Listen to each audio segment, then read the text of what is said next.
I was sitting on the edge of my own couch, hands clasped together, staring at a woman I did not know. She was curled up against the cushions in a pale blue silk dress.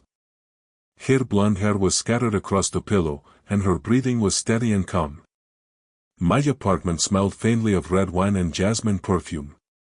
She had been too drunk to remember her address, so I had brought her here, to the only place I knew was safe. Her clutch lay half open on the coffee table, and the screen of her phone suddenly lit up. I had no intention of looking. But the name was too bright, too clear, too impossible to ignore. Death. Richard Kaliwa. The chief executive officer of the company I had joined only 2 months earlier. Let me start from the beginning. My name is Ethan Mercer. I am 34 years old, and I work as a structural engineer at Callaway Development Group, one of the largest real estate development companies in Chicago.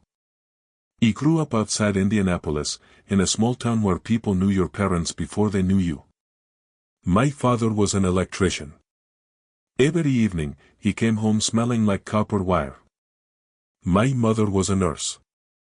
They raised me with one simple rule. Show up. Do your work. Do not make a scene. I carried that rule into almost everything I touched, including a marriage that quietly ended 2 years before that night. Her name was Megan. We were together for 6 years and married for 4. There were no children, no dramatic fights, no terrible betrayal. Used 2 people who sat across from each other one evening and realized, without anger, that they wanted completely different lives. She moved to Denver to be closer to her family. I stayed in Chicago. Alone. In a 2-bedroom apartment in Lincoln Park that was too quiet and just a little too large for one person. After the divorce, my routine became simple and unchanged. I went to work, came home, made dinner for one, usually whatever was cheapest at the store, and read before bed. I did not pity myself. But I was not truly living either. I was simply existing inside a life that fit me like a shirt on a man who had lost weight. Still wearable, but loose in all the wrong places. Richard Callaway ran his company the way a surgeon runs an operating room, precisely, strictly, and with no tolerance for anyone who could not keep up with his pace. In the industry, he was known as a man who could fire someone halfway through a sentence if he sensed even the smallest trace of incompetence. He had been working there for only 2 months, still deep inside my probation period, proving every morning that I deserved the desk they had given me. The only person at work who felt even close to a friend was Marcus, another structural engineer on our team who had been with the company for 3 years. Marcus was loud where I was quiet. He had made it his personal mission to drag me out of my apartment at least once a week because, in his words, I was turning into furniture. That Friday, Marcus insisted we go to a rooftop bar in River North. He told him I was tired. He said I was always tired, and that was exactly the problem. So I went. The bar was crowded. Music pulsed through the floor. Strings of lights swayed in the cold wind above the rooftop. I stood in a corner with a beer in my hand, already planning my exit. Then I saw her. At the far end of the bar. Alone. Blonde hair, slightly messy. A pale blue silk dress that looked out of place among the casual crowd. In her hand was what looked like her 4th or 5th cocktail. Her eyes were red. The bartender caught my gaze and nodded toward her. That universal signal. Is she with you? I shook my head. But I walked over anyway. She lifted her cloudy eyes toward me. I didn't ask for a babysitter, she said. I'm not applying for the job, I replied. When she tried to stand, one of her heels caught on the base of the bar stool, and she stumbled. I caught her by the elbow before she could fall. I asked her where she lived. She shook her head, her words melting into each other. Something about a high floor and a doorman. But no street. No building name. Nothing I could type into a navigation app. So there I was in the parking lot, under the streetlights, with a drunk stranger who could not remember her own address. He had two choices. Call a taxi to nowhere. Or take her to the only safe place I knew, my apartment, 3 miles away. He chose the second option. And I hated myself for it almost immediately. Not because it was wrong. But because I knew exactly how it would look from the outside. He drove back to Lincoln Park in silence. Her head rested against the passenger window, her breath fogging the glass. I helped her up the stairs, guided her to the couch, placed a pillow beneath her head, covered her with a thin blanket, and set a bottle of water and 2 Advil tablets on the coffee table beside her clutch. That was when her phone screen lit up inside the half-open purse. Death. Richard Caligua. My stomach dropped. The woman I had just brought into my apartment at midnight was the daughter of the man who held my entire career in his hands. And she was asleep on my worn-out couch. He stood there in my own living room, staring at that glowing name. Every reasonable thought in my head told me the same thing. This is the beginning of something very bad. He went into my bedroom and closed the door. Before lying down on the floor, I tore a page from a notebook and wrote a few lines. You are safe. This is my apartment. I am in the bedroom. Ethan. I left the note on the coffee table beside the water and the Advil. Then I lay down on the wooden floor, pulled a blanket over myself, and stared at the ceiling until I finally fell asleep sometime around 3 in the morning. He woke before she did. My back ached from the floor. He had not slept in my bed because offering it to her had felt too intimate. Packing the couch back had felt cruel. So the floor had been the only option left. He made coffee, and a few minutes later, I heard the couch creak in the other room. Then slow footsteps. Then silence. That meant she had found the note. She appeared in the kitchen doorway holding the small piece of paper. Her hair was tangled, mascara smudged beneath her eyes, and one strap of her dress had slipped from her shoulder. She looked like someone trying to rebuild the last 12 hours from broken pieces. Ethan, she said. He nodded. You brought me here? You couldn't remember your address, I answered simply. I didn't have another option that felt safe. He slept on the floor. Nothing happened. She was silent for what felt like a full minute. Then she said something I had not expected. Most men would have just left me at the bar. He shrugged. I'm not most men. It was not arrogance. It was just how my father had taught me to live. The truth works best when it is direct, bland, and unpolished. She called a taxi, took her clutch, and left without giving me her name or her phone number. He stood at the window and watched her disappear into the back seat of the car. He decided that was the end of it. A strange night. A story I would never tell anyone. Nothing more. On Monday morning, Marcus bumped me with his elbow in the hallway outside the engineering department. The boss' daughter is in the office today, he said, nodding toward the glass corridor. He looked through the partition. And there she was. Sloane Caligua. Her blazer was buttoned, her hair pulled into a perfect bun, her posture straight as a ruler. Her heels clicked against the polished concrete. She was a completely different person. Not the woman who had slept on my couch. Her eyes moved across the room, sliding over the drafting tables, the other engineers, and then, for one brief second, stopping on me. Then she turned and kept walking. She recognized me. And I saw the exact moment she decided not to show it.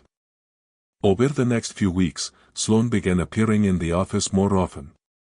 The official reason was that she was leading the marketing campaign for a new lakeside tower the company was developing. She had meetings.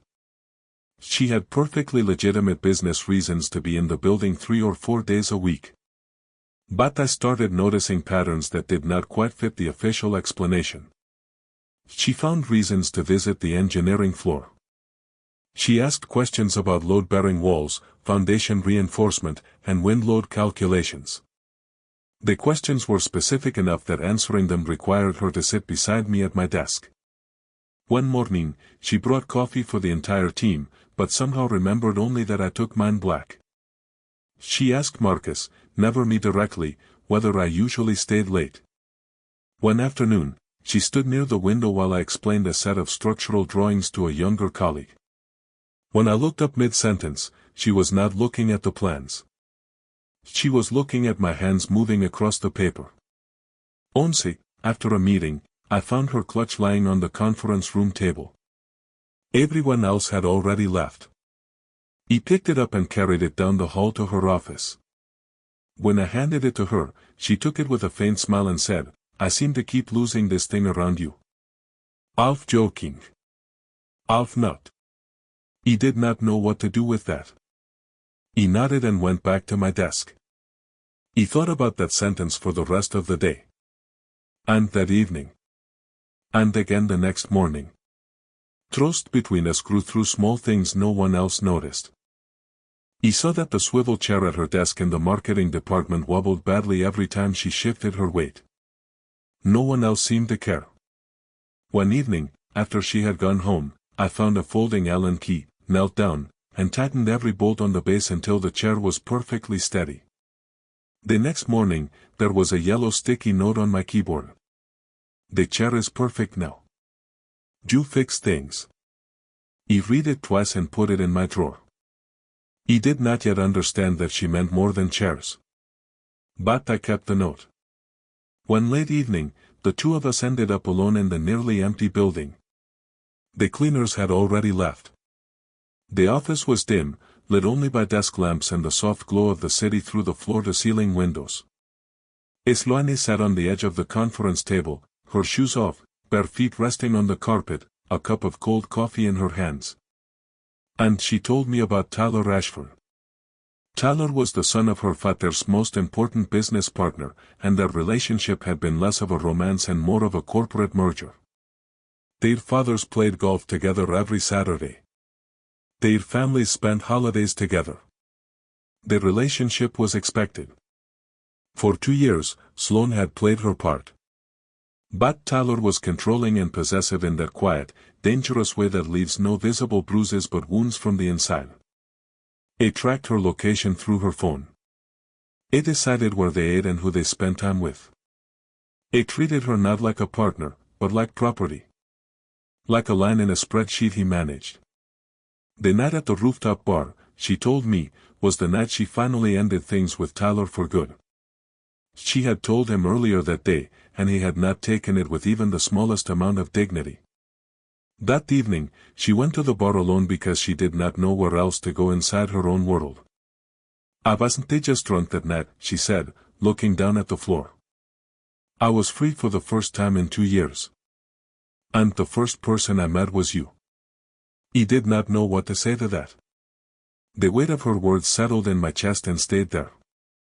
A few days later, Richard called me into his office. Technically, the meeting was about the Lakeside project, but before I reached the door, he stopped me. "I keep work and family separate, Mercer," he said, looking at me over his glasses. "I expect everyone else to do the same." It was not a question. Not exactly a threat. But the words drove in like a nail hammered straight through wood. The meaning was impossible to miss. For the rest of the week, I did not look toward the marketing wing. Marcus noticed too. "Jube had a lot of scenes with the boss's daughter lately," he said one day at lunch. He told him there was nothing. Used work overlap. He looked at me like a man who had been lied to many times and had long ago stopped pretending he believed it. "Right," he said. "Work overlap." He changed the subject. But that night, alone in my apartment, I stared at the couch where she had slept and asked myself what exactly I thought I was doing. One evening, as I walked toward the parking garage after a late shift, Sloane fell into step beside me. The hallway was empty. Our footsteps echoed. "Why did you bring me to your apartment that night?" she asked. "You could have called a taxi, taken me to a hotel, anything."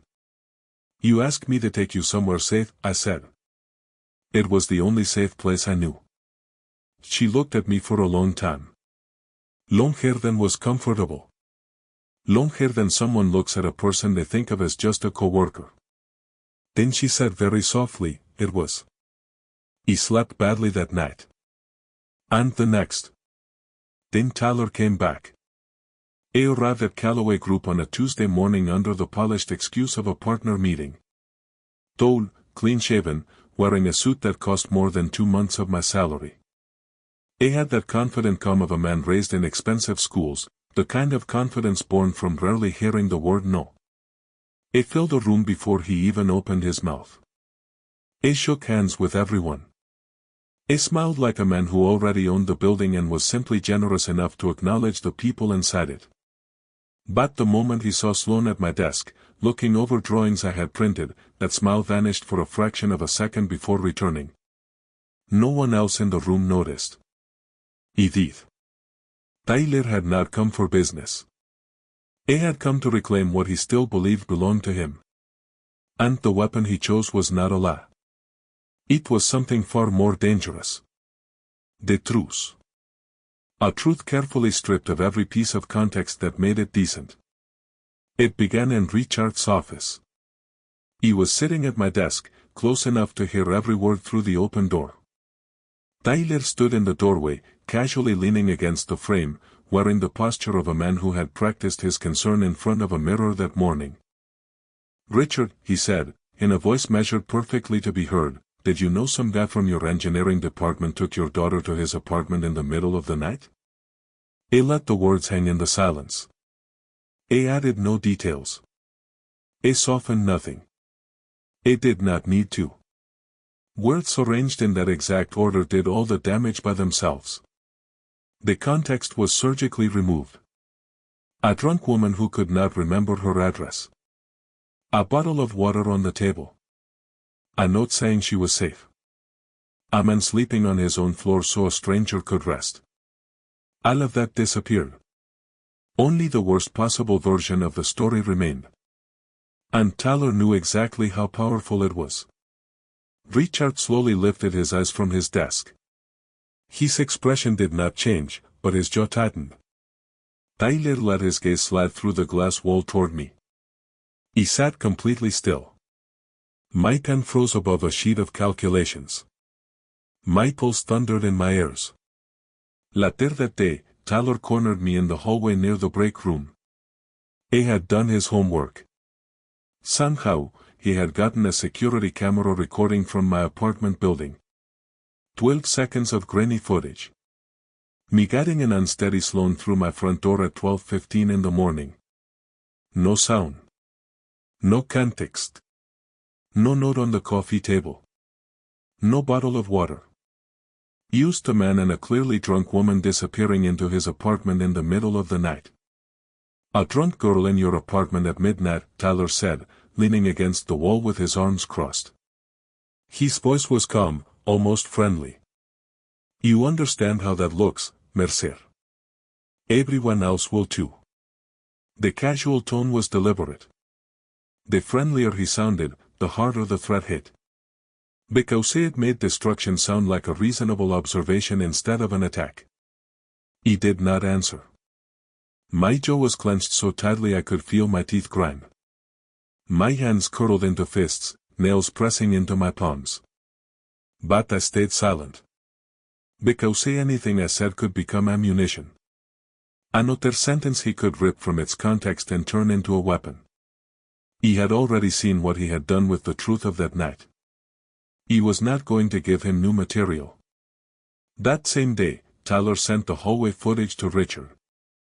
Less than an hour later, I was sitting across from the chief executive officer in his corner office. On Richard's laptop, the video was paused on the frame where my hand was on Sloane's arm, supporting her in the doorway. It was not angry. Not exactly.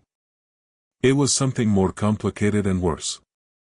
It was a father looking at evidence that confirmed his deepest fear, trying with everything he had to hold back judgment long enough to hear the other side. "Explain," he said. One word. So I told him everything. She could not remember her address. He had no other option that felt safe. I put her on the couch, left water and Advil on the table, wrote a note explaining where she was and where I was. He slept on the floor in my bedroom with the door closed. In the morning, she left in a taxi. Nothing happened. Nothing ever would have happened. He did not know who she was until her phone lit up with his name after she had already fallen asleep on my couch. Richard sat with that for a long time. The silence stretched until I could hear the hum of the ventilation in the ceiling and the traffic 12 floors below. Then he said, "Ella ask Sloan." "Ask her," I replied. But the damage had already been done. The next morning, Richard transferred me to another site. He was moved to a renovation project on the south side, 40 minutes from the main office. A job that had nothing to do with the Lakeside Tower, marketing, or Sloan. Marcus stopped by my new desk that same day. "You've been exiled, Woody," he said quietly. He nodded. There was nothing else to say. The truth had been on my side the whole time, but Tyler had made sure it reached Richard's office without context. And truth without context is no longer quite truth. It is just an accusation wearing a more expensive suit. Sloane found out what had happened, and she did not take it quietly. That same day, she walked into her father's office and closed the door behind her. He was standing in the hallway when it happened. He could not make out the words through the wall, but the tone was clear. It was not pleading. It was anger. Controlled, precise, and unshakable. The voice of a woman who had been discussed, decided for, and placed where others wanted her for 2 years, and who had finally chosen to speak for herself on her own terms. When she came out 10 minutes later, her eyes were red. But her posture was flawless. Back straight. Head lifted. Shoulders squared. She walked past me without looking. She did not need to. Tyler found me one last time that evening in the parking lot. It was leaning against his car, arms crossed, wearing the slight smile of a man convinced he had already won.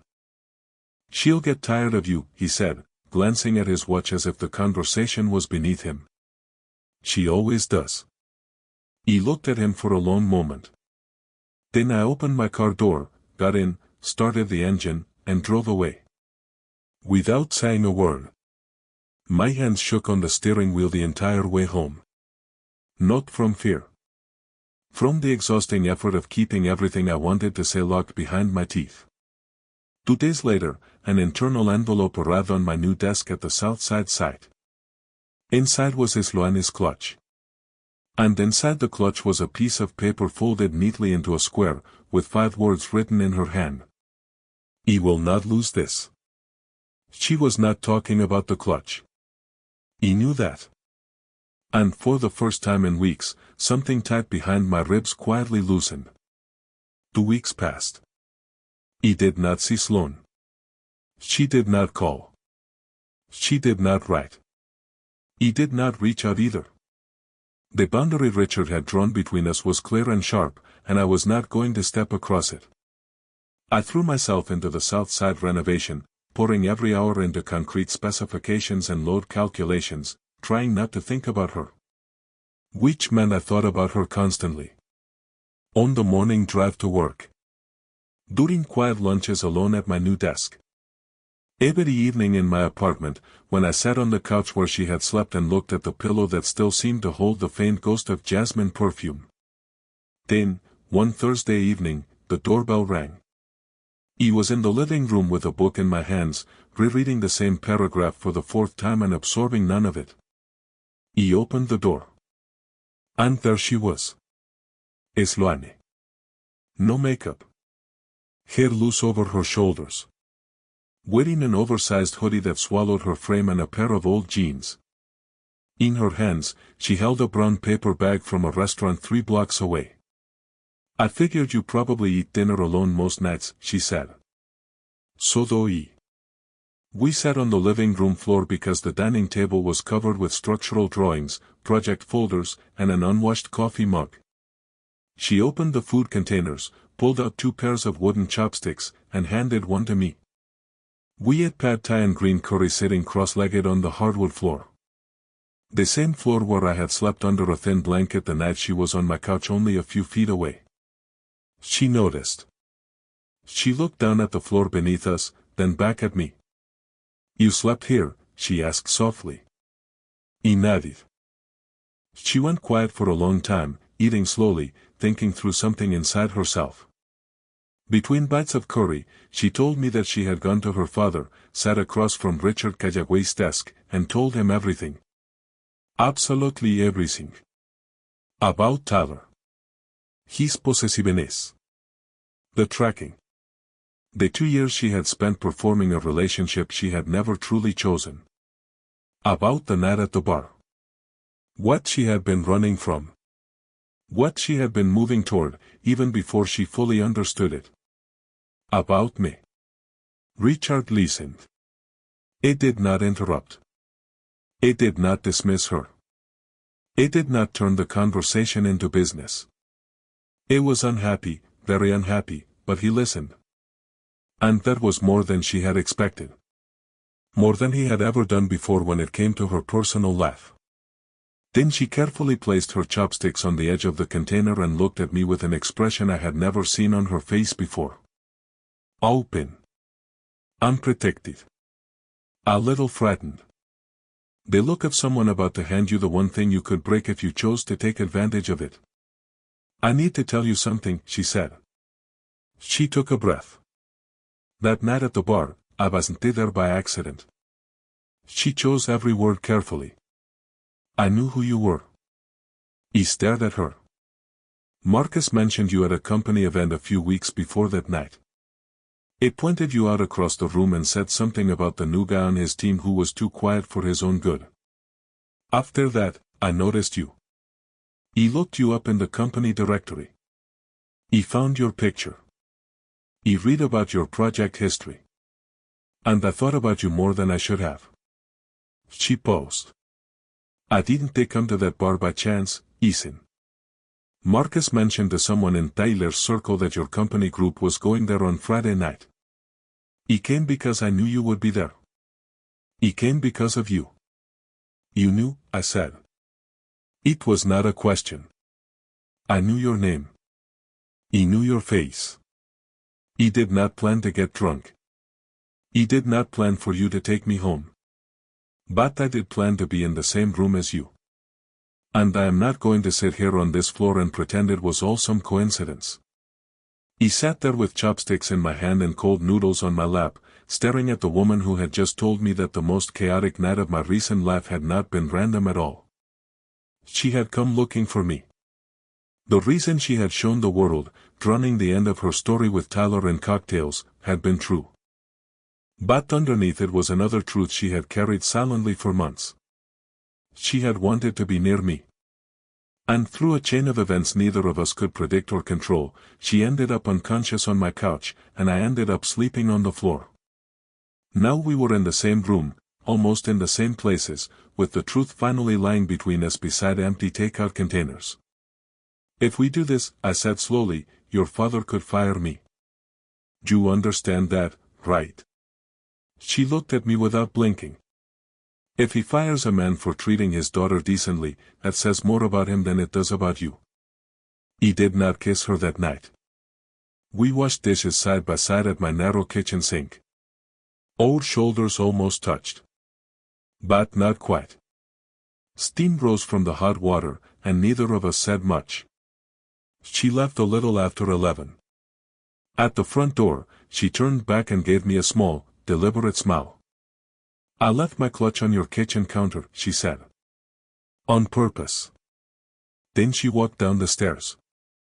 He closed the door and stood there with my hand still on the knob, not moving. Used breathing. Feeling something I had not felt since my divorce. The quiet, terrifying possibility that my life might still have a direction I had not planned. The first month was quiet, careful, and entirely ours. We kept everything private, not because we were hiding, but because what was growing between us did not belong to anyone else yet. He cooked. Sloane brought wine. She came over after work, slipped off her shoes at the door, and curled up in the corner of the couch. The same second-hand couch where she had slept when she was still a stranger. She sat with her laptop on her knees, reviewing marketing reports while I spread structural drawings across the living room floor and worked through calculations with a pencil behind my ear. Gradually, without either of us saying it aloud, that couch became the center of everything. That was where she read during quiet hours after dinner. That was where we watched old movies on Saturday nights with the lights off and the city glowing amber beyond the window. That was where she fell asleep against my shoulder on evenings when she stayed too late. And neither of us wanted to be the first to say the night was over. She began leaving things in my apartment. One at a time. Each small enough to look accidental. But placed with such quiet intention that I knew they were not accidents. A toothbrush in the bathroom cup. A pair of soft slippers by the door. A half-read novel on the coffee table, with a grocery receipt used as a bookmark. A hair tie on the nightstand. Each object was a silent declaration. I choose to be here. She never said it out loud. She did not need to. The slippers spoke for her. I began to notice the way she settled into my apartment. Not like a guest passing through, but like someone studying the geography of a place she intended to stay. She knew which cabinet held the mugs. She knew which drawer stuck if you pulled it too quickly. She knew the kitchen faucet would drip all night if you did not turn the handle all the way to the right. She knew the third floorboard from the bedroom door creaked if you stepped on its left edge. She knew all of this because she paid attention. And she paid attention because that place, that ordinary two-bedroom apartment with its creaking floors, narrow kitchen, and second-hand couch, meant something to her that she had never felt inside a penthouse. By the third month, Richard invited me to lunch. Used the two of us. At the quiet steakhouse downtown. He walked in completely convinced he was going to fire me. Instead, he ordered a medium steak and a glass of water, then looked at me across the white tablecloth for a long time before speaking. Sloan told me everything, he said. About Tyler. About that night. About you. It went silent long enough for the waiter to bring bread and disappear again. Then he said, I do not like it. Another pause. Heavier than the first. But I respect the fact that you told me the truth when I asked. It did not say he accepted us. It did not bless us. It did not shake my hand or call me son. It said he respected the truth.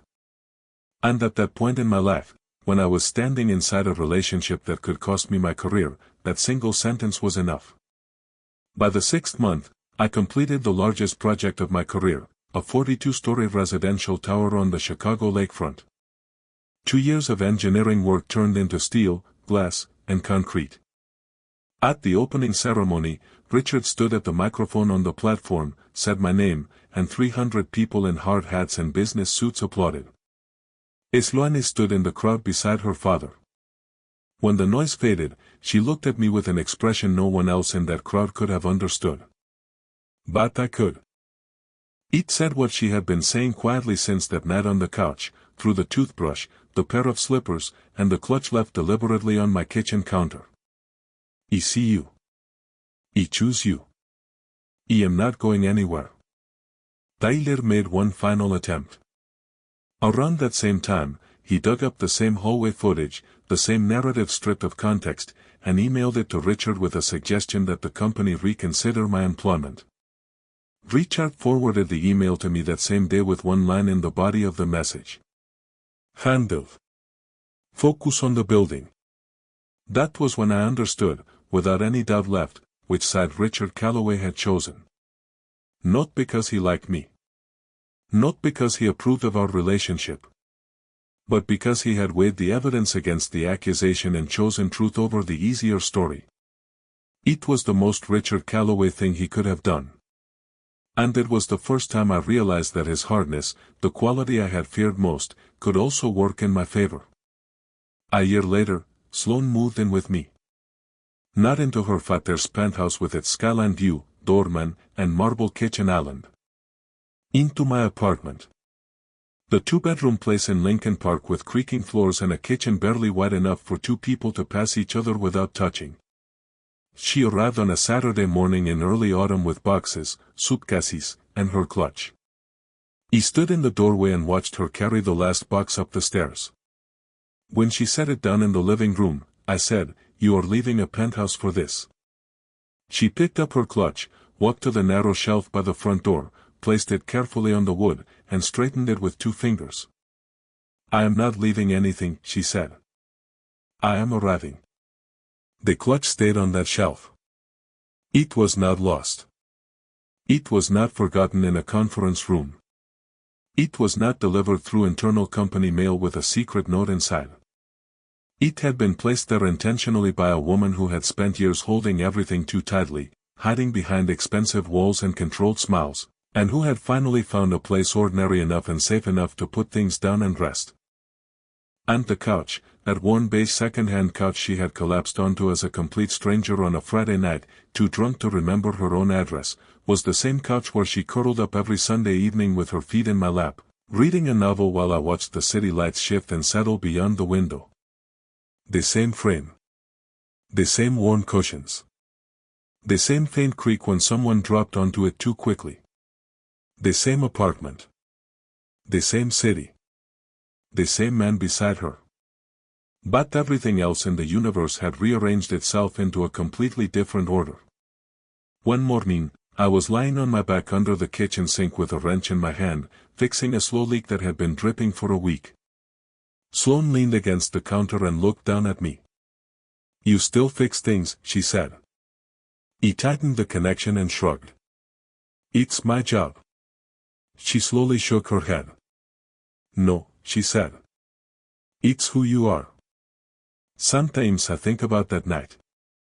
I sit on that couch, our couch now, and let myself return to the version of me who sat on its edge with his hands clasped together, staring at a stranger in a pale blue dress, watching her phone light up with a name that could have destroyed everything.